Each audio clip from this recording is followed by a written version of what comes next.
అంటే వీళ్ళు వెళ్ళడమే కాదు ఆయన కూడా దింపాలట క్షీరసాగరాన్ని. తప్పదు, స్థితికారకుడు కదా, ఆయన యొక్క వ్యవస్థలో ఒక భాగం అది. అందుకోసం సరే వస్తున్నాం పదాన్ని వెళ్ళేట. వీళ్ళందరూ తిలవనంలో తపస్సు చేస్తున్నారు. ఈయనకి చాలా ఆనందం కలిగింది. అక్కడ తన క్షీర సముద్రాన్ని ఒకసారి పిలిచేట ఆవిడ నారాయణుడు. వెంటనే క్షీర సముద్రం వచ్చింది అక్కడికి. అంటే క్షీర సముద్రం కూడా ఒక దేవతా స్వరూపం, గుర్తుపెట్టుకోండి. ఆ క్షీర సముద్రాన్ని నేను ఇక్కడ హాయిగా యోగ నిద్రలో ఉందాం అనుకుంటున్నాను, ఏర్పాట్లు చేయనట్టు. వెంటనే ఆ క్షీరసాగరం ఏర్పడింది.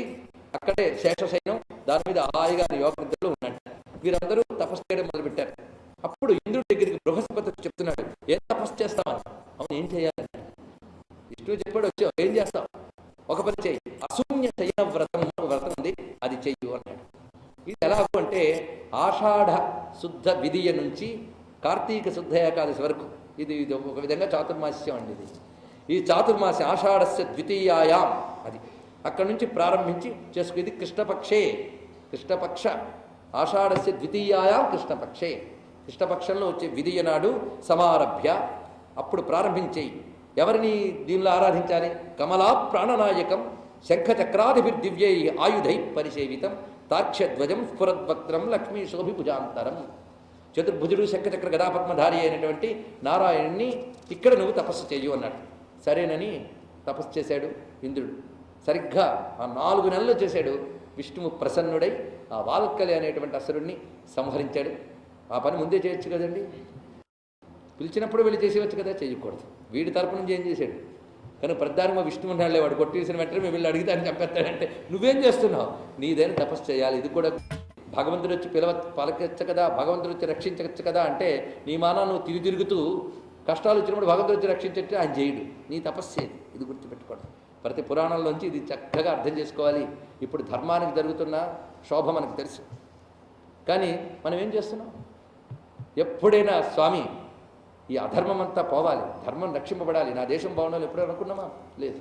మనం తపస్సు చేసి తప్పకుండా పరమాత్మ అనుగ్రహిస్తాడు. కానీ మనం తపస్సు చేయం. మన తపస్సు మన పిల్లవాడు అమెరికాలో ఎలా సెటిల్ అవుతాడో, మన మనవాడు ఎలా ఉంటాడో, ఎందుకని దేశం అయిపోయినా పర్వాలేదు. కానీ ఎవడైనా మాట్లాడితే ఈ రెండు తప్ప వరకు, కానీ చేసేది మాత్రం ఏం లేదు, ఇది దౌర్భాగ్యం, ఏం చేస్తామని. కానీ తపస్సు చేయండి, తప్పకుండా భగవంతుడు రక్షిస్తాడు.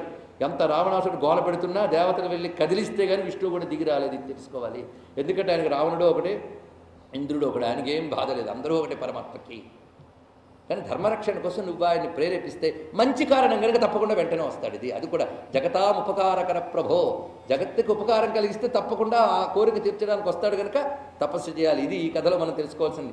మొత్తానికి ఇంద్రుడికి అంత తొందరగా విష్ణువు అనుగ్రహించడానికి కారణం ఏంటి? తిల్లవనం. ఇందులో ఒకటి చూడండి, తిల్లవనం ఎవరి క్షేత్రం అన్నాం మీకు? శివక్షేత్రం. అక్కడికి వెళ్ళి ఇంద్రుడు ఎవరిని ఆరాధించాడు? విష్ణువుని. అంటే ఇది ఏదో శివుడు కోసమే తపస్సు చేయవలసిన చోటని కాదు, తపస్సు చేసుకోవడానికి గొప్ప చోటు. ఇది ఇక్కడ తెలుసుకోవాల్సింది. ఈ మాట ఎవరు చెప్తున్నారు? రెండో కథలోకి వచ్చి మొదటి కథ మర్చిపోతు మనం. మధ్యంతర మహర్షి వాళ్ళ అబ్బాయికి చెప్తున్నాడు. అంటే ఉపదేశం ఎంత బాగుండాలో చూడండి. ఒక మంత్రాన్ని ఇవ్వడమే కాకుండా పండించుకునే విధానం చెప్తూ, ఇలా పండించుకున్న వాళ్ళని ఎగ్జాంపుల్గా చెప్పాలి. అయితే ఇక్కడ ఒక ప్రమాదం ఉన్నది. వాళ్ళ దేవతలు కనుక సరే నేను మానవుడిని కదా అంటే వెంటనే మరొక కథ చెప్తున్నాడు. నిజానికి ఈ క్వశ్చన్ కొడుకు అడగలేదు, మనం అడుగుదాం. దీనికి సమాధానం చెప్తున్నాడు. ఆయన పుల్కసుడు అనేటువంటి ఒక వ్యక్తి ఉండేవాడు. వీడు అధమమైనటువంటి వర్గానికి చెందినటువంటి వాడు. వీడికి ఎప్పుడూ కూడా పాపరత, పాపమునందు ఆసక్తి వీడికి. ఆ పాపాసక్తితో దొంగతనాలు, హత్యలు మొదలైనవి చేస్తూ సంపాదించుకున్నట్టు సొమ్ము.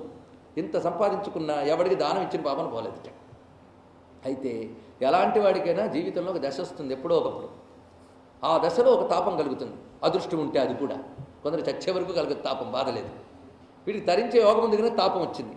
అయ్యో ఎంతో తప్పు చేసి ఎందరినో కొట్టి తెచ్చానే, ఈ సొమ్మంతా కూడా తింటూ ఉంటే పాపం సొమ్మే, దీన్ని దానం చేస్తే కొంతైనా పాపం పోతుందేమో అని దానం ఇద్దామని బయలుదేరట.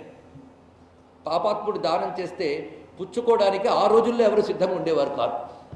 ఆ రోజుల్లో దానం పుచ్చుకున్నప్పుడు ఇచ్చేవాడి యొక్క విశేషముడు తెలుసుకుని దాన్ని బట్టి పుచ్చుకునేవారు. ఎందుకంటే పాపాత్ముడి చేతి నుంచి వచ్చేటువంటి దానాన్ని ప్రతిగ్రహణం చేస్తే అది పోగొట్టుకోవడానికి మళ్ళీ తపస్సు చేసుకోవాలి.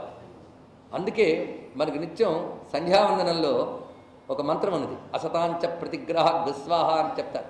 అసత్పురుషుల నుంచి నేను ఏదైనా తీసుకున్నట్లయితే ఆ దోషం పోవుగాక, తెలుసో తెలియకో నేను తీసుకున్నట్లయితే ఆ దోషం పోవుగాక. ఇది ఎప్పుడు మధ్యాహ్న సంధ్యలో. అసలు మొదటి సంధ్యకే దిక్కు లేదు, మధ్యాహ్న సంధ్య గురించి కూడా అని మీరు అనొచ్చు. మధ్యాహ్న సంధ్యావందన మంత్రంలో ఇది వస్తుందండి. అసతాంచ ప్రతిగ్రహ స్వాహ, అసత్పురుషుల నుంచి నేను చేసిన ప్రతిగ్రహణ దోషం పోవుగాక. ఎంత ప్యూరిటీ కోసం మన వాళ్ళు పడ్డ తపన చూడండి ఎంత గొప్పదో.